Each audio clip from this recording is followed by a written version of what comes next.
Hello दोस्तों, जय हिंद, वंदे मातरम। तो हमारे चैनल टारगेट भी सरकारी जॉब में आप सभी का स्वागत है।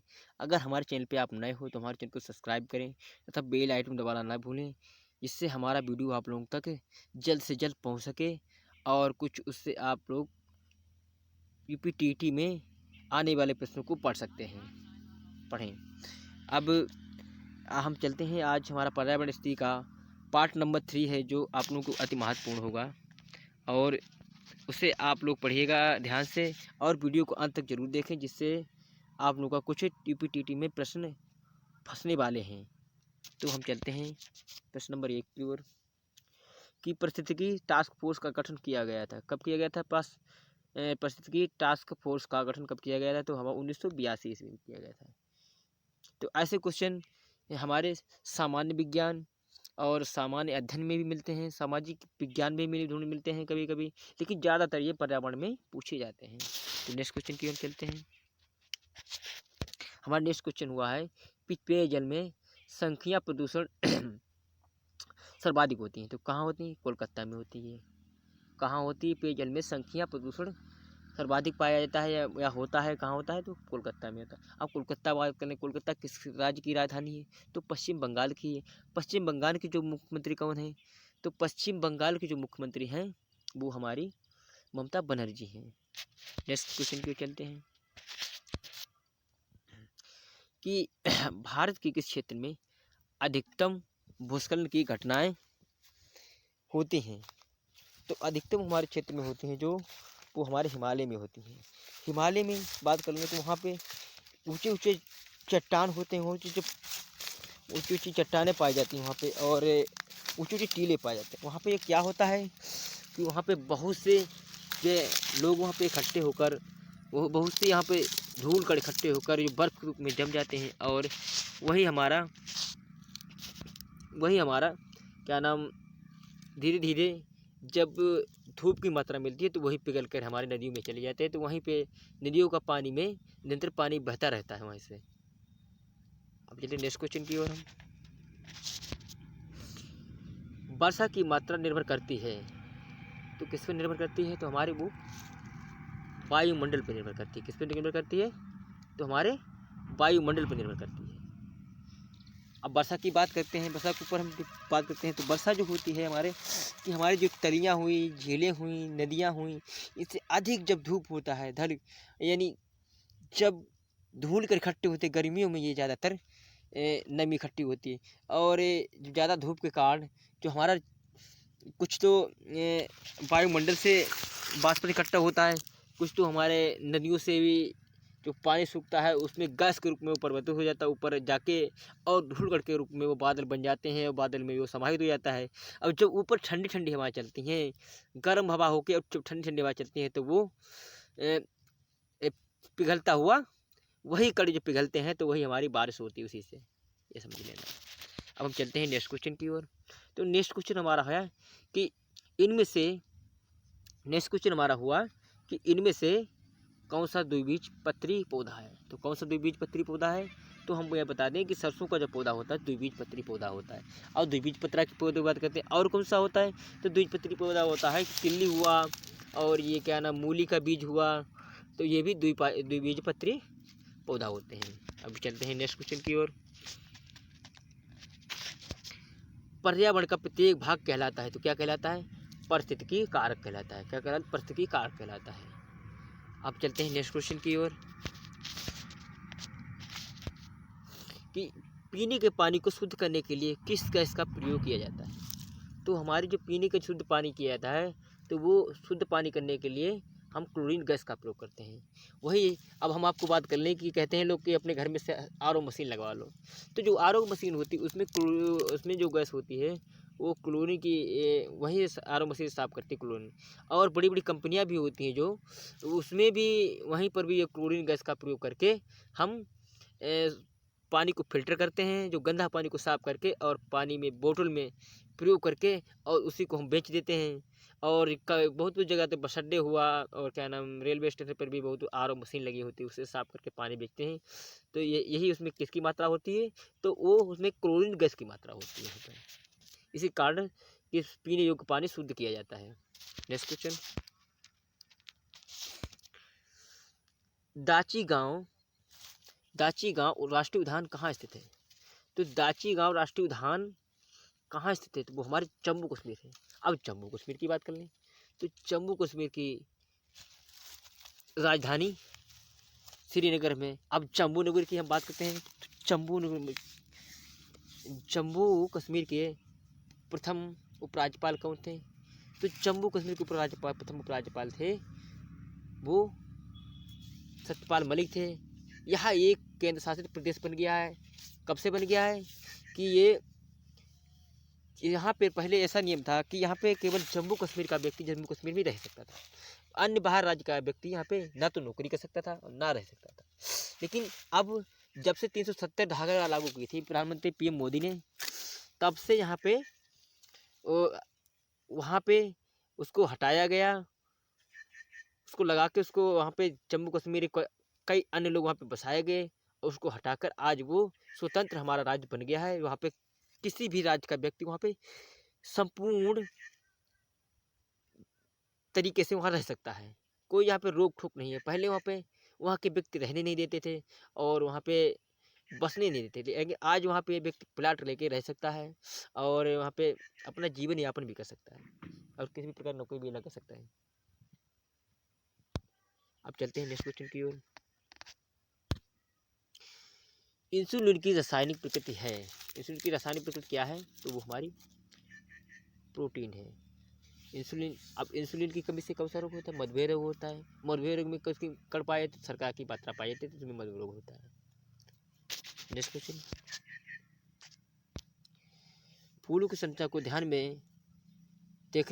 से देखने पर अंडाशय के अंदर छोटी छोटी गोल संरचनाएं पाई जाती हैं तो क्या होता है? वो हमारा बीजांड होता है।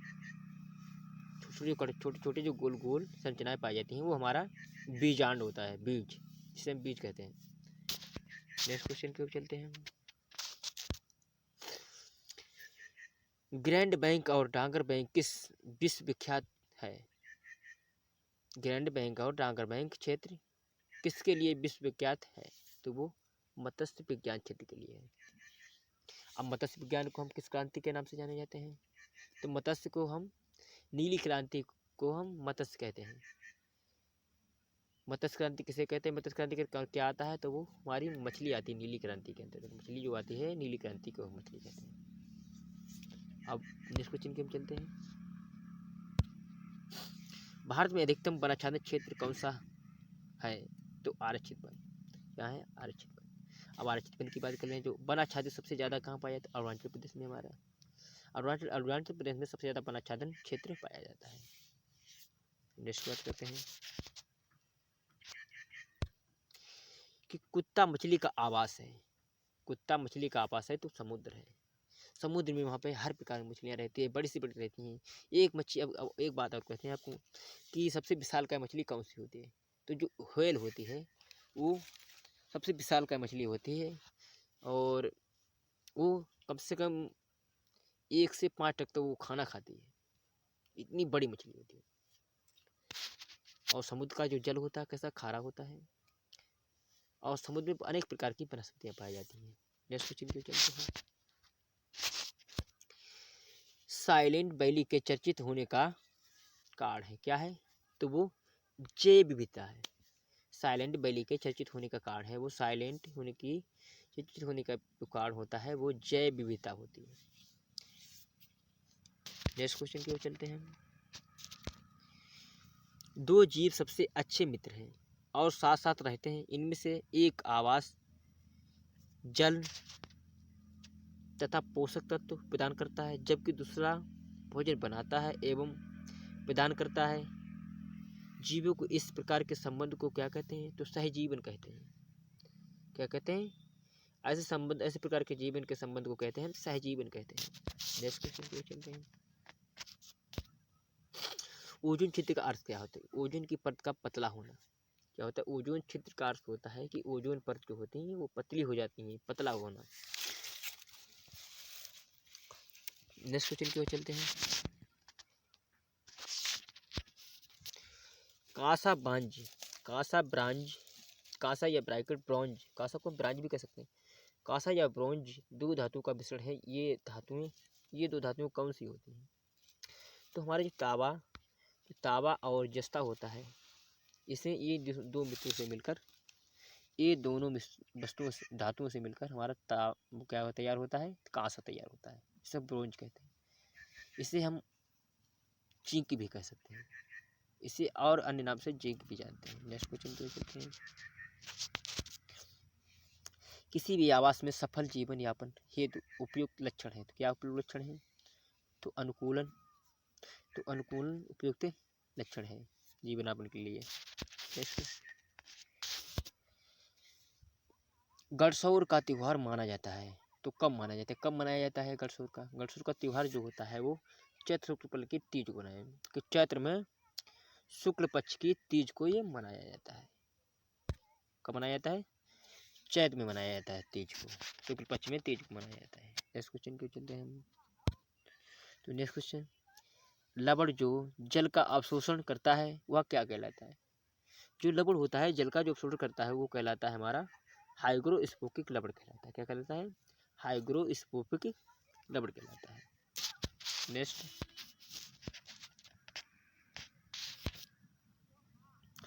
बिहार राज्य में लीची के उत्पादन में कौन सा जिला अग्रणी है? तो जो मुजफ्फरपुर होता है वो हमारे लीची के लिए अग्रणी जिला है।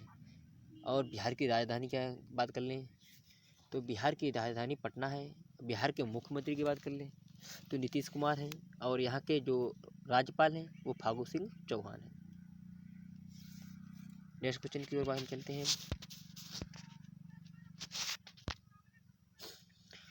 एक मनुष्य के जीवन को पूर्ण रूप से धारी करने के लिए आवश्यक न्यूनतम भूमि को क्या कहलाते हैं?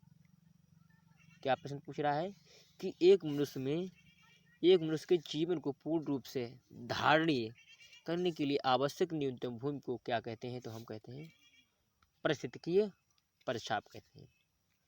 पारिस्थितिकीय पदचाप कहते हैं। नेक्स्ट,